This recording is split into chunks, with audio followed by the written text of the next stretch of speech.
Hi all, big boss Malayalam season 7 കഴിഞ്ഞ ആഴ്ചയിലെ പ്രധാന സംഭവങ്ങൾ കാണിച്ചുകൊണ്ടാണ് ലാലേട്ടൻ എപ്പിസോഡ് സ്റ്റാർട്ട് ചെയ്തത്. അതിനുശേഷം ഈ ഒനിയിലും ജിസയിലും ഒക്കെ ജയിലിലായിരുന്നല്ലോ. ബിഗ് ബോസ് അവരോട് സമയം ചോദിക്കുന്നതാണ് പിന്നീട് കാണിച്ചത്. അപ്പോഴത്തെ റിയൽ ടൈം 10:30 ആയിരുന്നു. അവരോട് ചോദിച്ചപ്പോൾ 10:45 എന്ന് പറഞ്ഞു. ഏകദേശം സമയം അടുത്ത് വന്നതുകൊണ്ട് ബിഗ് ബോസ് അവരെ റിലീസ് ചെയ്തു. അതിനുശേഷം ആര്യൻ കിച്ചൺ നൈഫ് ഉപയോഗിച്ച് താടി ട്രിം ചെയ്യുന്നത് കാണിച്ചു. മര്യാദയ്ക്ക് കഴുകാതെ തിരിച്ചു കൊണ്ടുവെക്കുന്നതും കാണിച്ചു. പിന്നെ അവിടെ ഒരു കിടിലം മഴ പെയ്തതും എല്ലാവരും മഴയത്ത് നനയുന്നതും മഴയത്ത് കളിക്കുന്നതും എല്ലാം കാണിച്ചു. ലാലേട്ടൻ ഇത്തവണ ശുചിത്വത്തെക്കുറിച്ച് ചോദിച്ചുകൊണ്ടാണ് വീട്ടുകാരുടെ മുമ്പിലേക്ക് എത്തിയത്. ഓരോ ഡിപ്പാർട്ട്മെന്റിലെ ക്യാപ്റ്റന്മാരോടും അവരുടെ അഭിപ്രായങ്ങൾ ചോദിച്ചു. അവിടെയുള്ള എതിരഭിപ്രായങ്ങളും ലാലേട്ടൻ ചോദിച്ചറിഞ്ഞു. അതിനുശേഷം ലാലേട്ടൻ തന്നെ നേരിട്ട് ഹൗസിൽ കയറി പരിശോധിച്ചു.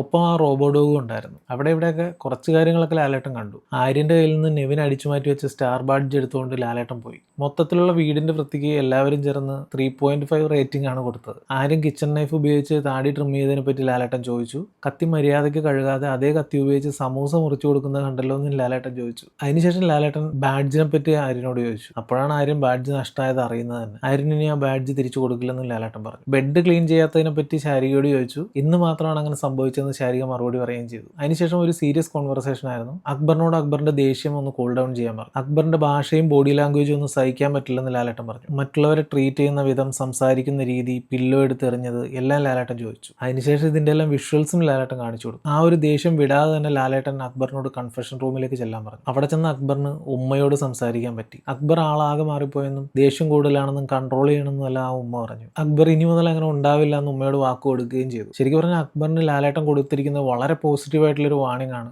അതൊക്കെ മനസ്സിലാക്കി മുമ്പോട്ട് പോയാൽ ഒരുപാട് മുന്നോട്ട് സഞ്ചരിക്കാൻ പറ്റും. ഇതിന് ഒനീലിന്റെ അഭിലാഷിന്റെ ലാംഗ്വേജിനെ പറ്റി ചോദിച്ചു. ആരും ചെരുപ്പെടുത്തെറിഞ്ഞതും ചോദിച്ചു. അതിനുശേഷം പബ്ലിക്കിന് ഇവരെ പറ്റിയിട്ടുള്ള അഭിപ്രായം എന്താണെന്ന് പറയുന്ന വിഷ്വൽസും ഇവരെ കാണിച്ചു കൊടുത്തു. റെനെ പെട്ടെന്ന് എല്ലാത്തിനും ട്രിഗർ ആവേണ്ട ആവശ്യമുണ്ടോ എന്ന് റെനയോട് ലാലേട്ടൻ ചോദിച്ചു. അതിനുശേഷം ഇവർക്ക് എല്ലാവർക്കും വേണ്ടിയിട്ട് ലാലേട്ടൻ പ്രേക്ഷകരോട് മാപ്പ് ചോദിച്ചു. ഡയറക്റ്റ് എവിക്ഷൻ നടത്താൻ പറ്റാഞ്ഞിട്ടല്ല, ഇതൊരു ലാസ്റ്റ് വാണിംഗ് ആണെന്നും ലാലേട്ടൻ പറഞ്ഞു. ഇത് കഴിഞ്ഞ് ലാലേട്ടൻ ബ്രേക്ക് എടുത്തു പോയ ഒരു സമയത്ത് അനീഷ് എന്ന് അക്ബറിന്റെ അടുത്ത് സംസാരിച്ചു. ഷെയ്ക്ക് ഹാൻഡ് കൊടുത്തു. ശാരികയും അക്ബറിന്റെ അടുത്ത് വന്ന് ഹഗ് ചെയ്തു. അഭിലാഷും റെനെ ഹഗ് ചെയ്തു. ലാലേട്ടൻ തിരിച്ചു വന്നത് സങ്കടങ്ങൾ മാറ്റിവെക്കുമെന്ന് പറഞ്ഞാണ്.